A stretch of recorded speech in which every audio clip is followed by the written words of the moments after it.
Hello and welcome to the debate. I'm your host, Maqbool, with you at B2B World. In today's show, we're going to be taking a look at two important segments and, of course, two important areas affecting the progress of Pakistan. The first is the economy. It's something, of course, that has been troubling the country for quite some time now. It's one of the biggest challenges of the newly elected government as well. Prime Minister Shehbaz Sharif, in a recent address, has also talked about how the government is going to go ahead with another facility with the IMF, and this is something that they're going to start negotiating with the lender as soon as next month. And of course, he's also reiterated the fact that there is no other option. This is the only way to go about it, and that this is going to be a way forward that requires a lot of time, but is the only way for Pakistan to actually progress, and something, of course, that the government will be planning ahead and will be negotiating with the IMF as, of course, the standby arrangement also comes to an end on the 11th of April. We've, of course, reached the staff level agreement on the final tranche of this agreement as well, but what is required now is another extended fund facility and another IMF program, which will, of course, require more negotiations and a lot of discussions with regards to the current economic situation and the way that previous governments and the current government will then be able to promise more tough measures that the government has taken previously as well. We know that in the last tenure of the PDM government, it was something that was gained on the very last day of this tenure and, of course, was then celebrated as a big victory. But whether or not this time around we're prepared enough to actually go ahead with a proper extended fund facility. Of course, the budget also has to be announced later this year, and this is, of course, the start of the newly elected government, the challenges that they face in an already cash-strapped economy, in which, of course, we've seen the people of Pakistan suffer a great deal in terms of the inflation and the current economic situation. So we'll see what exactly is the plan ahead and how the Prime Minister and his team will be taking this forward. In our next segment, we're going to be taking a look at the security situation of Pakistan and the new wave of terrorism that has been striking the country for quite some time now, particularly, of course, areas in KP and Balochistan. We noticed recently as well on the night of 25th and 26th of March, there has been an attempt made to attack the naval airbase in Turbat, and this is something that was thwarted by the security personnel and own forces. But again, of course, this is part of what we've seen previously as well. We saw just about a week earlier that an attack was also made in Gwadar. We've seen, of course, other attacks stemming in different parts of KP. We've seen a recent attack in North Waziristan as well, responding to which, of course, the Pakistani side has also targeted terrorist hideouts in Afghanistan. But of course, all of this points towards new measures or perhaps an analysis of the current situation in terms of what needs to be done and where we stand today in the fight against terrorism, and what sort of cooperation can we expect from the neighborhood, especially with regards to the threat emanating from Afghanistan and the role of the Afghan Taliban in counterterrorism activities. So we'll look at that in our next segment of the show today. For this and more, as always, in the studios, we've been joined by senior analyst Farrukh Pitafi and Raja Faisal. And for our first segment regarding the economy, we've been joined by Mr. Farrukh Saleem, as a senior columnist. Thank you very much, Farrukh Saab, for joining us and being a part of the discussion. And I'll start with you, and with reference to, of course, what is going on in the country, especially on the economic front. We've seen that in the past year or so, the discussions with IMF have been at the forefront of the success of any government. We've seen a lot of political parties also talk about how this is going to be taken forward and what sort of measures are we willing to accept or not. But the Prime Minister has clarified that this is something that has to be done and is the only option. Do you agree with that? Yes, I agree that IMF is the only path available to Pakistan, and the reasons are not that complex. In the following 3 months, the month of April, May, and June, uh, the payments, external payments amount to about $4.5 billion, whereby the state bank reserves are no more than 8 billion. If we go into 12-month period, then external financing requirement is about 22 billion, and the state bank has 8 billion reserves. So it's not a matter of choice or a matter of decision. This is lack of alternative, and this is the only alternative in town, the IMF. And obviously, once we sit across the table, the IMF will have its own conditions, and I think we would need to have a very solid reform agenda from our economic team to be presented to the IMF. Otherwise, we will not be able to negotiate from a position of strength. Right, absolutely. And this is an important factor that you have mentioned. And I want to know how prepared you think we are on that front and what sort of agenda items need to be prepared ahead of these negotiations, given, of course, that we've already taken a lot of tough measures and the government is continuing to do that. How much more we have to bear as a nation? There are two areas that are of IMF's interest. One is the energy sector, and the other is what we call fiscal consolidation. The budget deficit this year is going through the roof. It's like 8,500 billion, which is the difference between government expenditures and government income. So there has to be fiscal consolidation there. Either the government reduces its expenditures or it manages to increase its revenue stream. Energy sector is very important because the electricity sector has accumulated some 3,000 billion in circular debt, and gas sector amazingly has a similar circular debt.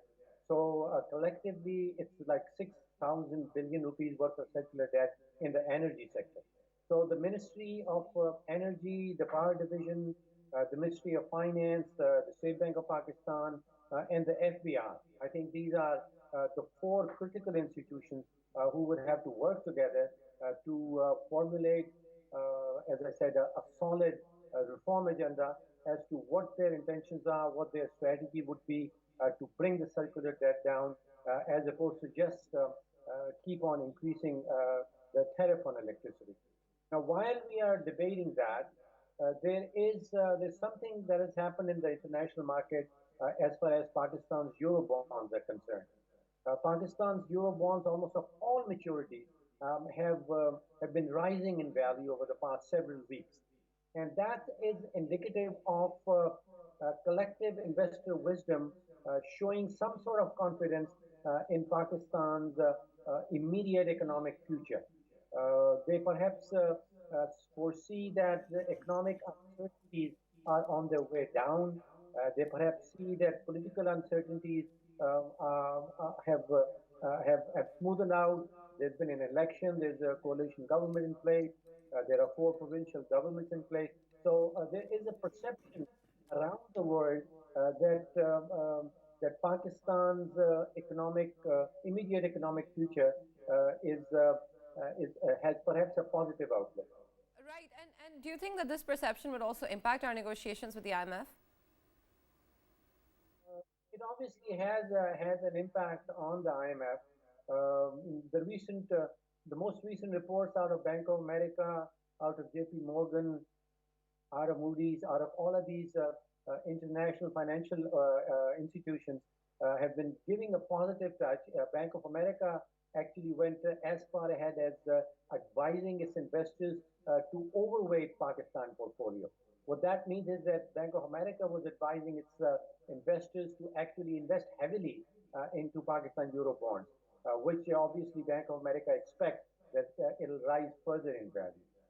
Yeah, Farrukh Saab, there's one important aspect, and that is, of course, Prime Minister of Pakistan. He has actually stated that we will be going for another, IMF program.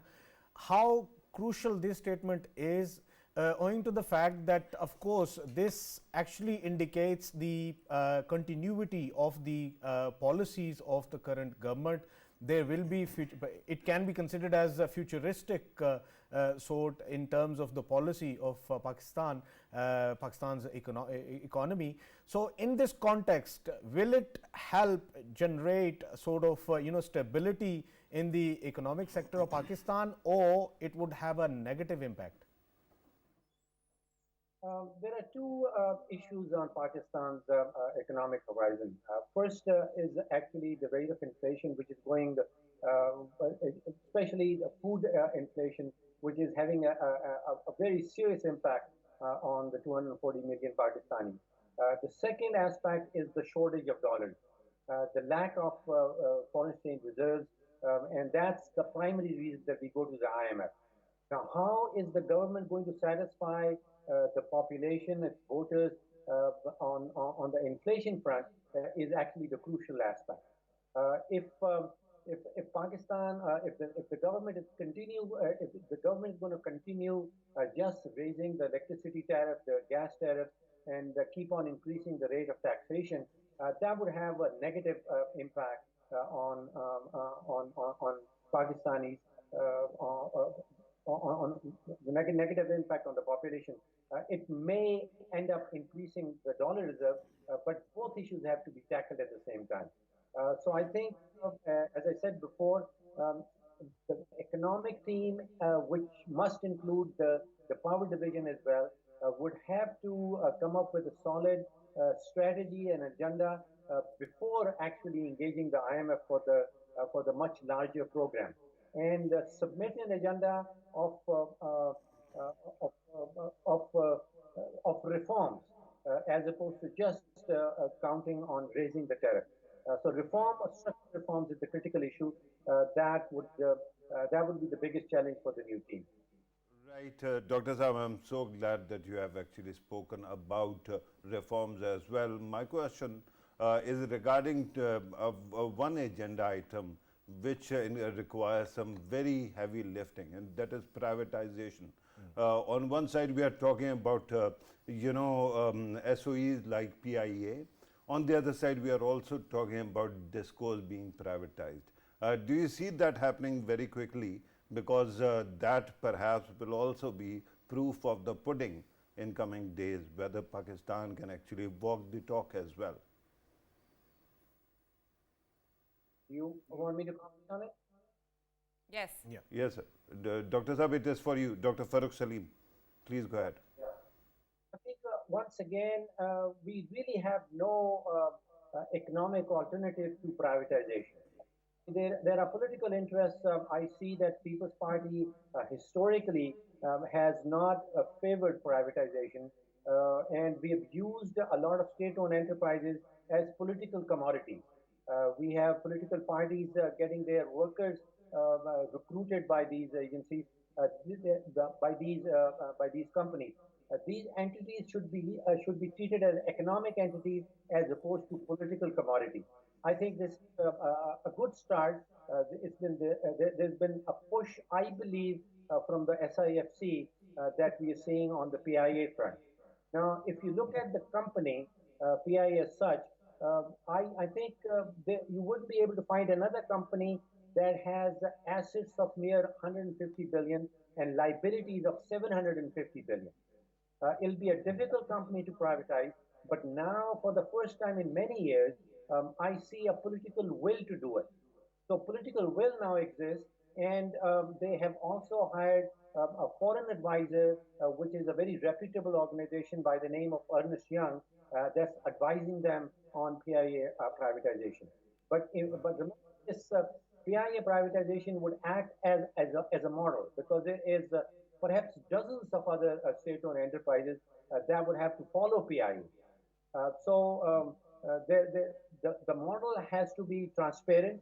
The bidding process, the privatization process has to be transparent, and it must take care of the employees that have been serving, that have been employed by PIA, which would be a very important signal to other employees of other companies that are on the list of privatization. And discourse, Dr. Saab. Discourse. Dr. Farrukh Saleem, my question included privatization of discos as well, distribution companies. Tells us that the distribution companies lost 580 billion rupees last year in one fiscal year. That's obviously it's not sufficient. I don't think there was a proposal of provincializing them. The federal government would give it over to the provincial government, but governments are all the same, whether it's the provincial government or the federal government. They would both end up losing money in it. The eventual solution is to deregulate the entire power sector. The eventual solution is to have multiple buyers and multiple sellers. See, what's happening in Pakistan is that every single unit of electricity that is produced in the country is bought by the government of Pakistan. That's run the electricity sector. So there have to be major reforms in the sector. It has to be privatized and not just given to the provinces.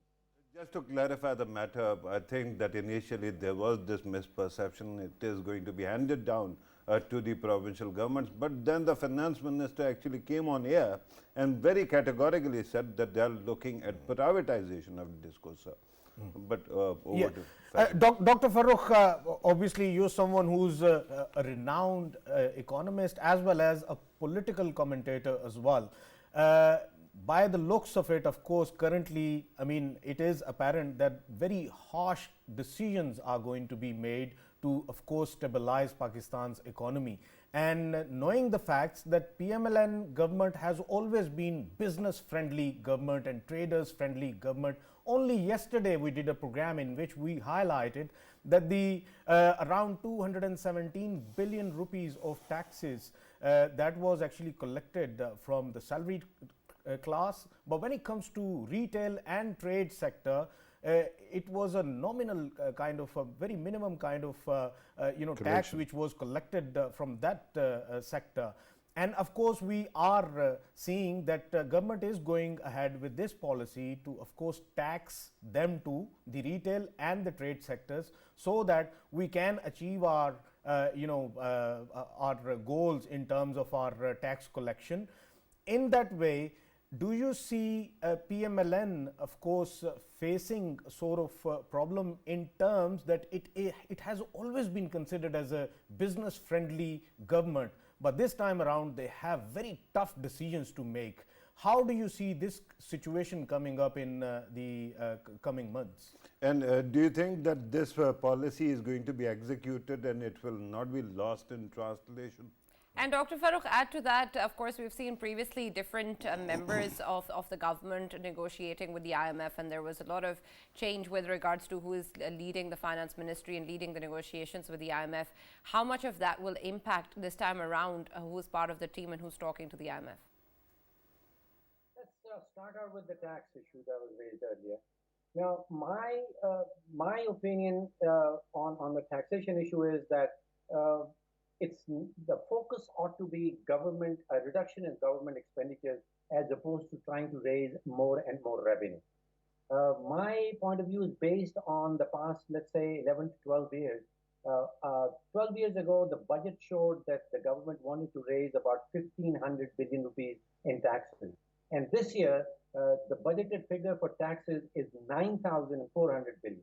So obviously, over the past 10 to 11 years, the collection of taxes has shot up from 1,500 billion to 9,400 billion.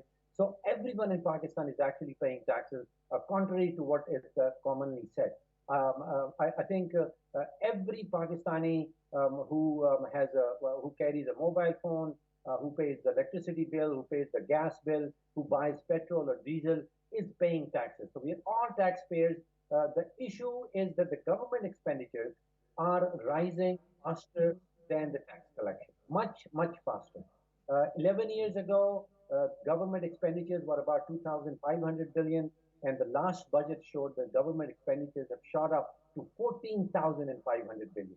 So regardless of how you impose taxes on Pakistanis, the government expenditure stream, if it continues to rise that fast, it cannot be met by revenue. And adding taxes on the economy means slowing down the economy. So there's another aspect which is fair taxation. Yes, everyone who is making money, who is generating an income, should be taxed, including the retailers and including the agriculturists.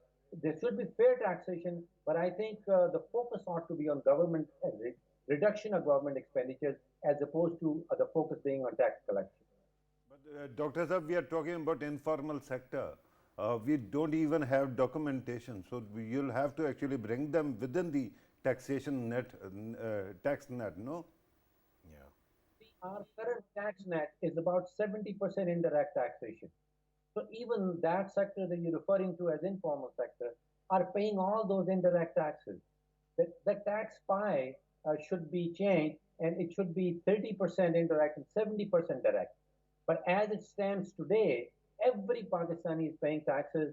You could be right that direct taxation is not what it should be, But saying that Pakistanis do not pay taxes is not based on fact. Once again, brings us back, Sana, to the argument that Rahul Gandhi actually uses in India. He says that Adani pays as much sales tax on clothes as any commoner, right? This is the biggest problem. The people who are making money should be taxed rather than every common man like you and I, right?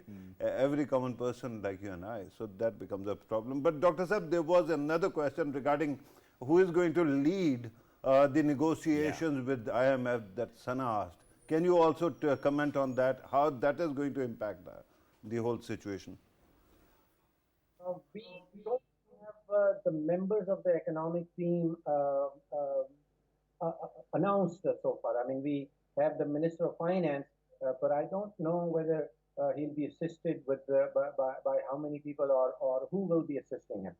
The IMF negotiations, as I said, would focus on the energy sector and the fiscal consolidation sector.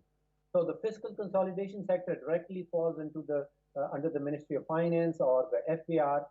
The monetary part of it lies with the State Bank of Pakistan, but the gas sector and the electricity sector falls into the power division.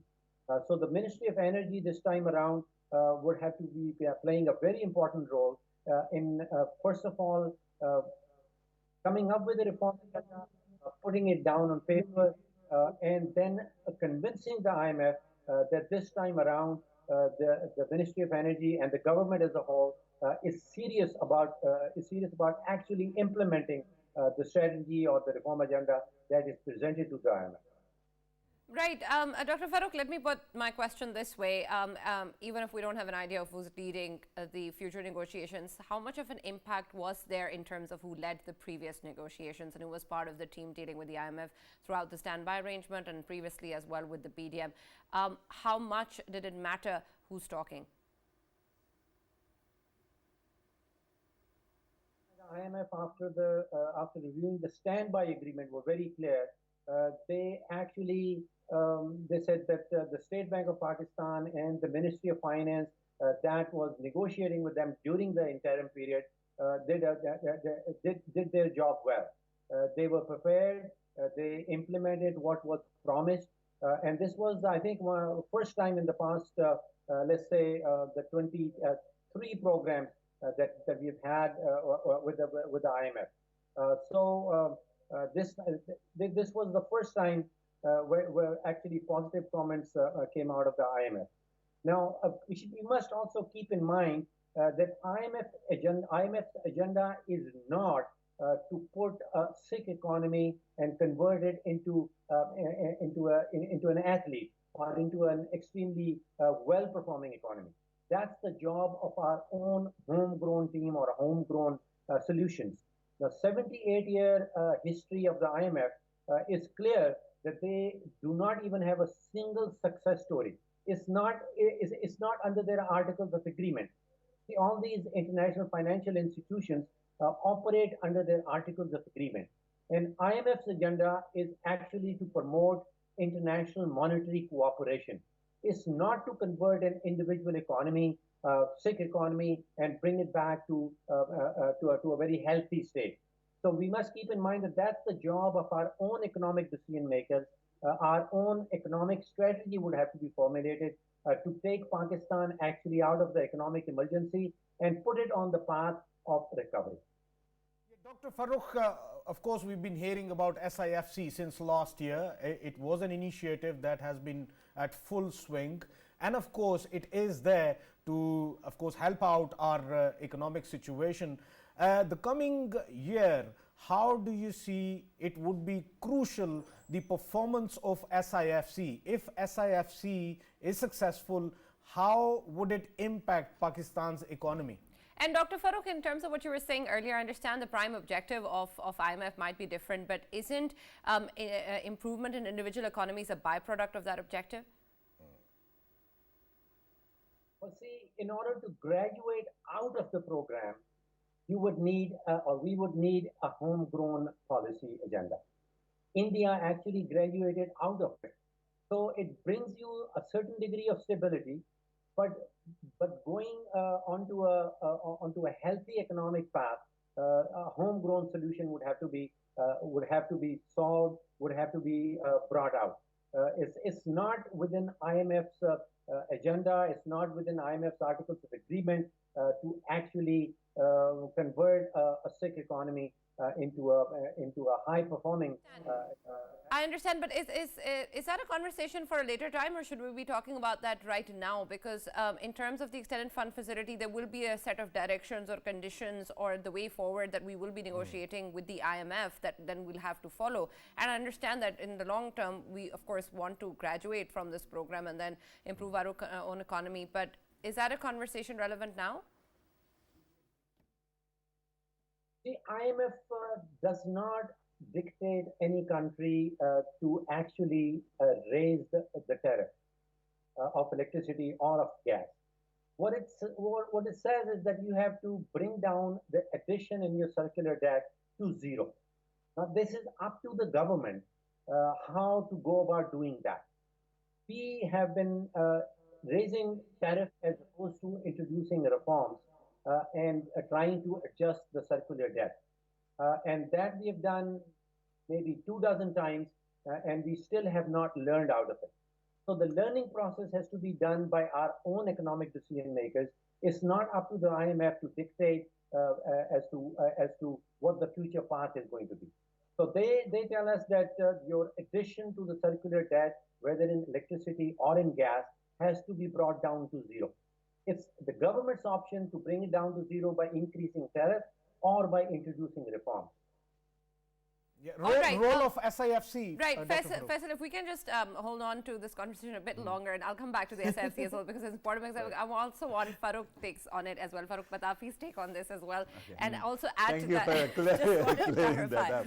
So your take on this as well in terms of how much room we have when we're negotiating with the IMF, and then also add to that my earlier question with regards to the team and how much that will impact this time around. Right. Regarding how much room do we have, do you want me to be generous with numbers? It's up to you. I'm going to be generous, 0%. Okay. Right. I think that at this moment, over the years, as Dr. Saab also pointed out, because our expenditure has been growing, our fiscal deficit has been growing correspondingly. And given that IMF recently actually published a report on the nature of public sector, projects, how much time do they take and how much money actually goes into them, that it takes usually between 11 to 14 years for a project to complete. And in that, a lot of wastage is also known. In that, keeping in mind all those things, and then also these SOEs that keep on gobbling up, precious cash, I think that Pakistan does not have the kind of leeway that is needed. Of course, IMF can be generous on occasions, and that essentially involves changing geostrategic environment, not geoeconomic environment, right? But we don't have that kind of space right now in this program that is going to come. But what we can get is extended, time frame, like we have been talking about converting a 3-year program into a 4-year program, an EFF that will be especially double EFF project, especially extended fund facility. And you can also haggle a bit regarding whether it is going to be $6 billion or $8 billion, but that is the limit of it. Now, the biggest problem is, as Dr. Saab pointed out, that our circular debt in power and gas sector, and then our low revenue streams or limited revenue streams, and then of course, various other aspects like SOEs, they contribute humongously to where we are at. So what we will have to do is we'll have to actually get rid of these problems one by one. And having done that, then one can actually go ahead and have a better kind of negotiations with whosoever you want to. Then we have also, as Dr. Saab pointed out at the start, we have actually borrowed humongously from the commercial sector also. The interest rates are there, very high, and that becomes a problem too. Now, negotiation with IMF, I can tell you, I can quote Dr. Miftah Ismail, that when you go to IMF, usually what happens, our politician or somebody who has some understanding of economics actually leads the team. On the other side, there are PhDs upon PhDs who have actually done case studies on you. They sit and they actually cross-question or examine. What, Faisal, you wanted to add to? No, I'm just okay. You were. Thank you very much. But you are appreciating Miftah Ismail, not me. Regarding our own team, I think that last time Pakistan successfully completed an IMF program. That also is an example where we had more PhDs on our team. Hakan Najib Saab keeps on coming to your program. Other people do as well, and that is something that is good example. I hope that we muster up or get together that kind of team. But repeated changes, Sana, as we have seen that in the past 7-8 years, we kept on changing, half a dozen or more than half a dozen finance ministers. Yeah. That actually has a negative impact on who is negotiating, because then the biggest problem between IMF and us is of trust.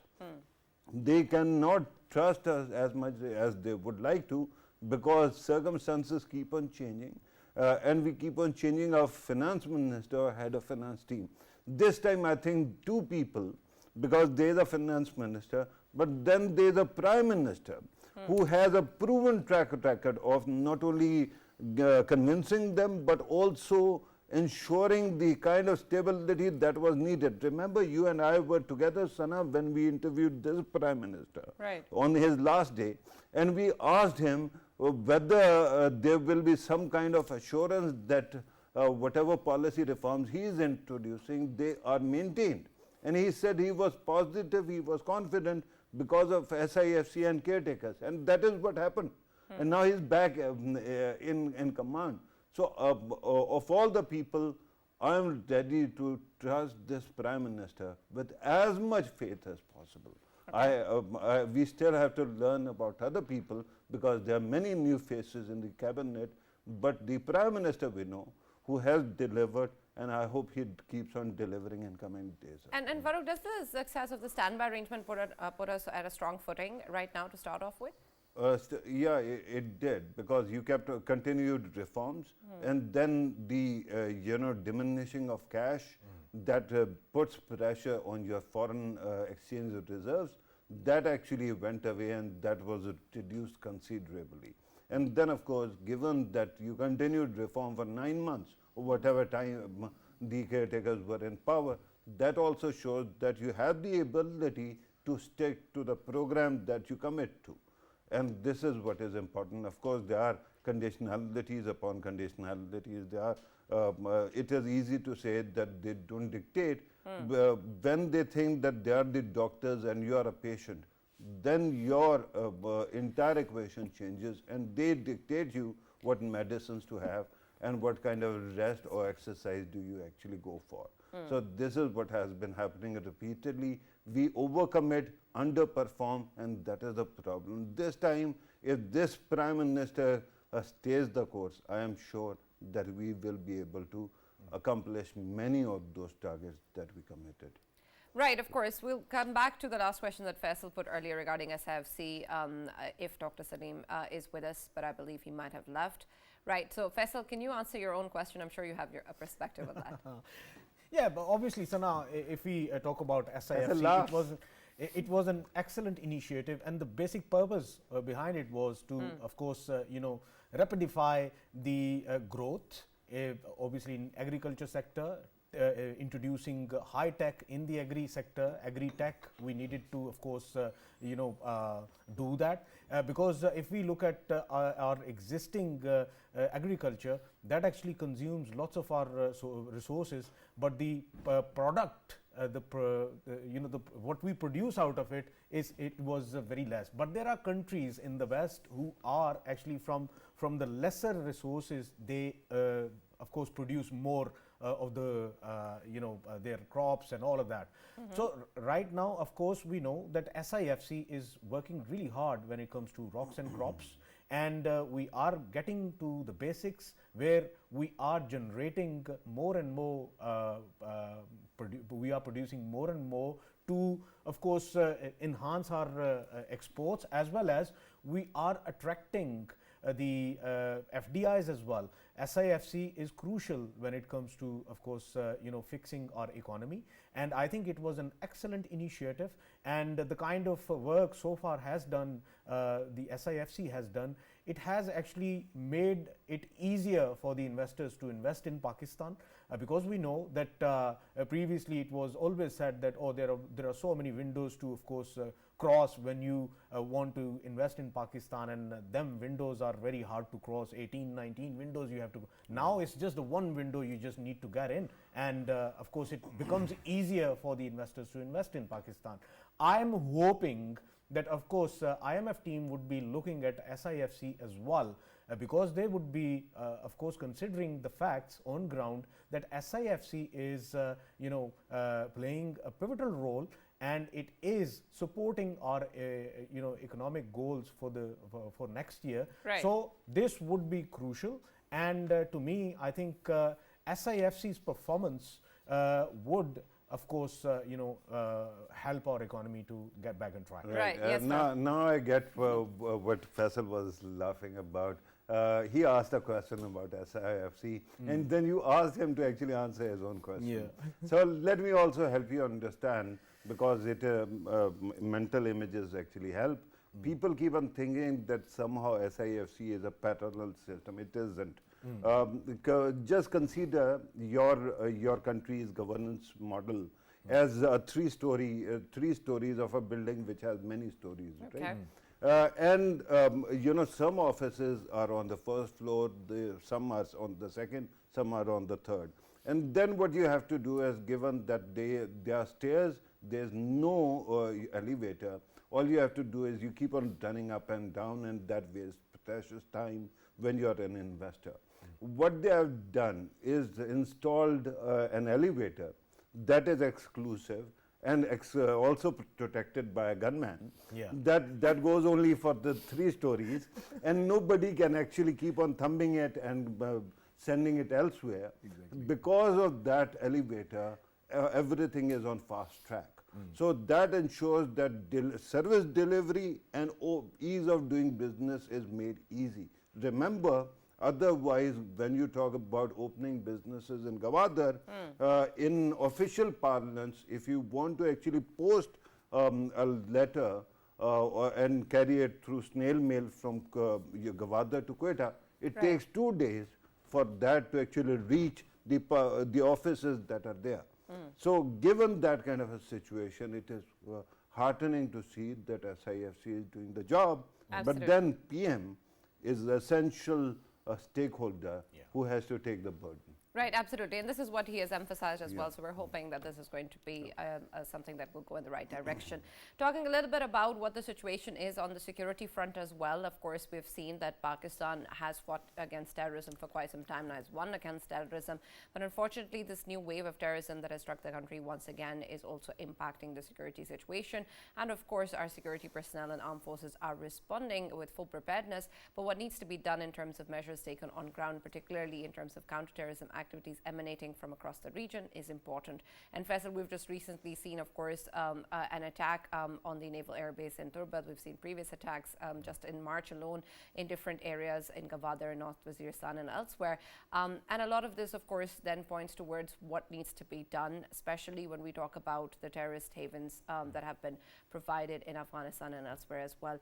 What do you make of the situation at the moment, given, of course, what we've just recently seen coming out from Afghan Taliban in terms of the audio message and in terms of the way that repeatedly we've seen that their reassurances haven't really emerged as into any tangible action?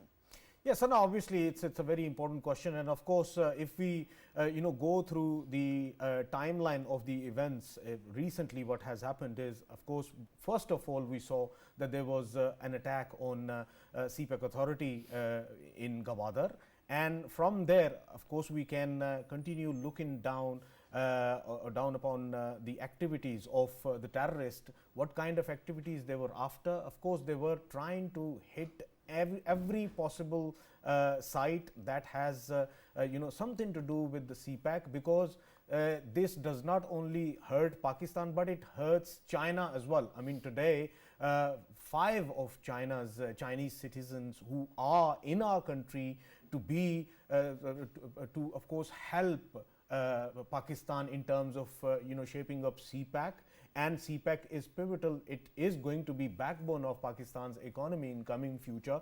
And knowing these facts, and our brotherly country China sending its workers to Pakistan, of course somebody behind the curtains who's running this puppet show, and puppets are of course TTP, and if we talk about BLA, BLF, all of these outfits, they are out there for selling, and they are selling their services to the puppet master sitting behind the curtains. Yeah, and puppet master sitting behind the curtains is making sure that in every possible way they are actually trying to sabotage CPAC, sabotage the friendship, the brotherly friendship which Pakistan and China are having since 1947. And of course somebody is eyeing upon that. And if we of course take today's example, I mean, Turbat, we know it was right in the middle of the night, 12 o'clock or 11 o'clock it got initiated. And of course we are thankful to our security forces. They are always alert, and it was just because of their alertness that they managed to cope with it. And of course one of our soldiers laid life for the nation, for the motherland, but still we overcome this. But today 5 of the Chinese, and of course one of the drivers who was a Pakistani driver, all of them, they laid their lives. And of course behind it once more is the same puppets which are being used by somebody sitting behind the curtains. And all I can predict is, of course, Indian Raw is behind it, because I have always been saying that they will try every little bit to, of course, not only hit Pakistan but at the same time China as well. But for Sana, for Taliban regime sitting in Kabul, right, all I would like to say is that if they were sleeping before, now is the time that they need to get up. They need to get up, because all of these activities are not only distancing Pakistan. They need to get up and cooperate with Pakistan, not work against Pakistan. Yeah, not only they are actually distancing from Pakistan, but China as well. And they must never forget that they must do what they have committed in Doha, and that was to never allow their land to be used against Pakistan or any other neighboring countries, but we've and also, of course China. We've also recently seen, of course, how they have also done away with a lot of the assurances given in Doha as well. So this is, of course, something that is very important to Pakistan. And Farrukh, we've seen that we've in response to the attacks in North Waziristan, we have conducted intelligence-based airstrikes on terrorist hideouts in Afghanistan. Of course, that was an important response to protect our security, and then also in terms of putting across a message that this is something that we will not tolerate.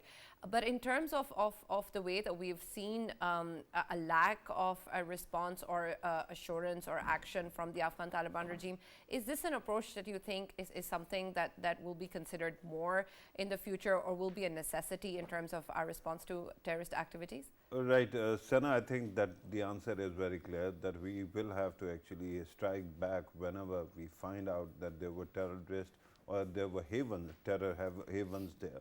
And we'll have to do it throughout past 25 years. Everyone has been squeezing Pakistan hard. Now it is Pakistan's responsibility and right to act against those who are trying to destabilize Pakistan. Having said that, I wanted to clarify and offer my condolences as well regarding the Chinese nationals who were killed today, and Pakistani was also killed. you know, they were not essentially a part of CPEC project. It was Dasu Dam, you know, team going from Islamabad. So that is a separate silo, but that is an important one as well. I want to offer my heartfelt condolences to our Chinese brothers and Pakistanis also who lost their loved ones. And I, because before coming to this program, I was talking to the authorities. I am at liberty to say that those who are responsible for this heinous crime will face justice, and this murder, cold-blooded murder, will be avenged. Now, Absolutely. one more thing that is important. We are talking about who might be behind the scene and playing with it. We all know what India has been doing. India actually incorporated a special fund to ensure that they are going to destabilize CPEC. And then there is this talk of you know, this rift between intelligence agencies who don't want Modi to actually build peace with Pakistan, and when Modi wants to come to Pakistan and go to Balochistan, that's why so much is happening in Balochistan as well. But that is beyond, you know, something that we keep on talking about, and we will continue to. What do we need to do now? Right. Now, there are two important components, because Balochistan is also a very important component where most of CPEC is happening. It has a very capable, you know, chief minister, and we need to see him actually succeeding in culling all these terrorist organizations. On the other side, we have an interior minister who has also proven his mettle. So what I would love to see in coming days, within days, we have a national action plan, but what we need to see is a national counter-terrorism policy 2024. Right. And papers are easy to make.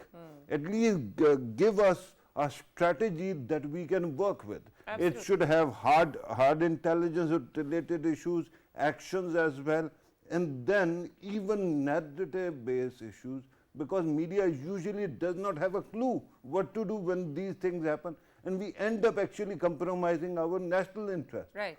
So I hope that Absolutely. within days we see a national action. That's actually a very valid point, and I hope that we actually do get to see that, and in fact that we actually are able to then implement it on ground as well, because what we're dealing with now is a completely different version of what we dealt with in the past. Thank you, Farrukh, and thank you, Faisal, for joining us in the debate as always. That's all that we have from the show. We'll now see you tomorrow.